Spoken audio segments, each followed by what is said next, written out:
নমস্কার, নিউজ 18 বাংলায় আপনাদের সাথে আমি প্রিয়াঙ্কা। আমরা জানি যে 3.5 মাসেরও একটা বেশি দীর্ঘ সংঘাত চলছে, আর সেই দীর্ঘ সংঘাত পেরিয়ে অবশেষে পশ্চিম এশিয়ায় স্বস্তির হাওয়া। কেন বলছি এই কথা? কারণ বুধবার শান্তি চুক্তি স্বাক্ষর করল ইরান এবং আমেরিকা। হ্যাঁ, ঠিকই শুনছেন, দীর্ঘ 3 মাস ধরে যে টানাপোড়েন চলছিল, অবশেষে তার অবসান। আর এর মাধ্যমেই খুলে যাচ্ছে বিশ্বের তৈল ধমনী, অর্থাৎ হরমুজ প্রণালী। জানা গেছে মার্কিন প্রেসিডেন্ট ডোনাল্ড ট্রাম্প এবং ইরানের প্রেসিডেন্ট মাসুদ পেজেশকিয়ান একটা সমঝোতাপত্রে স্বাক্ষর করেছেন।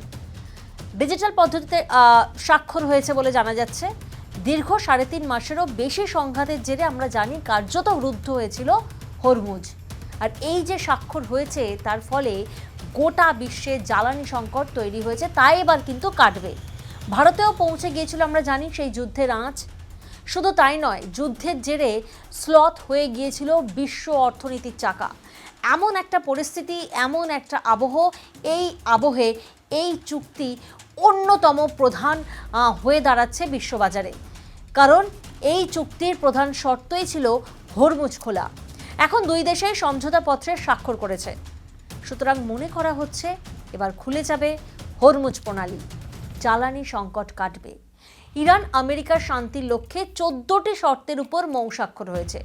14 দফার এই চুক্তিকে মূলত সমঝোতা স্মারক বা MOU বলা হচ্ছে। এতে কি বলা হয়েছে? এতে বলা হয়েছে যে ইরান কখনোই পারমাণবিক অস্ত্র অর্জন করবে না। এই চুক্তির ফলে গুরুত্বপূর্ণ হরমুজ প্রণালী পুনরায় উন্মুক্ত হওয়ার কথা রয়েছে।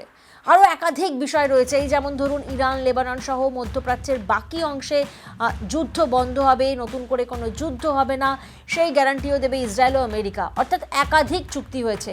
কি কি চুক্তি সেক্ষেত্রে রয়েছে, কি কি বিষয় উল্লেখ করা হয়েছে, একের পর এক দফা আপনাদেরকে এখন বিস্তারিতভাবে জানাবো। প্রথম দফায় কি রয়েছে?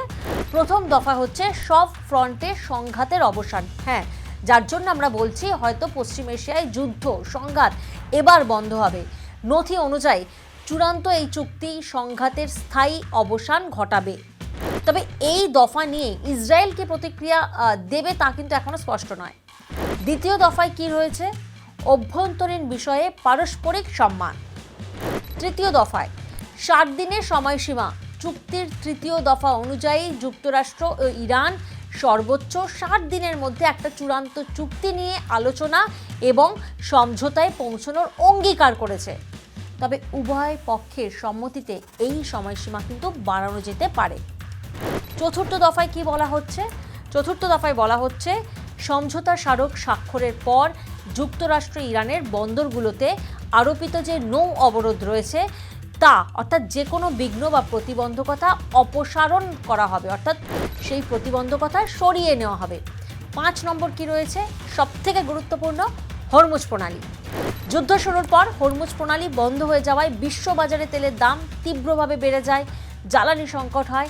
তাই এই প্রণালীটি পুনরায় চালু করা ছিল যুক্তরাষ্ট্রের অন্যতম প্রধান লক্ষ্য। ষষ্ঠ দফা, ইরানের পুনর্গঠনের জন্য অর্থায়ন, অর্থাৎ ইরানের পুনর্গঠন এবং অর্থনৈতিক উন্নতির জন্য অন্তত 300 বিলিয়ন, যা হয়ে দাঁড়াচ্ছে কত? প্রায় 30,000 কোটি। 300 বিলিয়ন এই ডলারের একটি চূড়ান্ত ও পারস্পরিকভাবে সম্মত পরিকল্পনা করতে হবে, তেমনটাই এক্সিকিউট করতে হবে। সপ্তম দফায় কি রয়েছে?